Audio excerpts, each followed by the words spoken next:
না, উনাকে দিয়েছেন ওই এমপি স্যারেরা ডিউ লেটার দেন। ওই ওইটা উনি অগ্রিম নিয়েছেন। উনাকে আমি পরবর্তীতে বলছি এটা ডিউ লেটার লাগে। সংসদীয় আসনের এমপি ডিউ লেটার লাগে। আমি পরবর্তীতে উনাকেই বানাতাম এবং এই ধরনেরই পরিকল্পনা ছিল। কিন্তু উনি চাচ্ছিলেন যে আমি তো ডিউ লেটার নিয়েছি তো আমাকে এখনই বানান। সেটা আইনগতভাবে আসলে সেটা হয় না। আমি চেয়ারম্যান স্যারের সঙ্গে কলেজ পরিদর্শক স্যারের সঙ্গে কথা বলেছি এবং উনি নিজেও বলেছেন।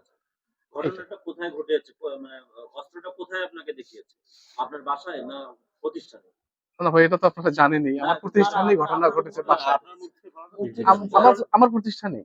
তাহলে প্রাতিষ্ঠানিকভাবে কি ব্যবস্থা গ্রহণ করেছেন?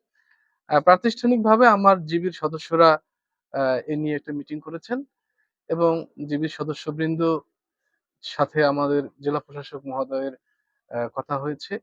আমাদের চেয়ারম্যান মহোদয়ের কথা হয়েছে এবং বিষয়টা একটা আমরা আপোষ মীমাংসার মধ্যে চলে আসছি আরকি। কিন্তু এখন সবচেয়ে বড় বিষয় হলো বিষয়টা আমাদের আ চেয়ারম্যান মহোদয়, জাতীয় পার্টির চেয়ারম্যান মহোদয় উনার নলেজে আছে, ডিসি স্যারের নলেজে আছে, আমাদের মেয়র মহোদয়ের নলেজে আছে এবং বিষয়টা আমাদের মাঝে উনি আমাকে সরি বলছেন এবং আ তারা একটা দলীয় সিদ্ধান্ত উনারা নিবেন বলেছেন এবং ডিসি স্যারের সঙ্গেও আমার কথা হয়েছে যে আমাদের মধ্যে বিষয়টা মীমাংসা হয়ে গেছে।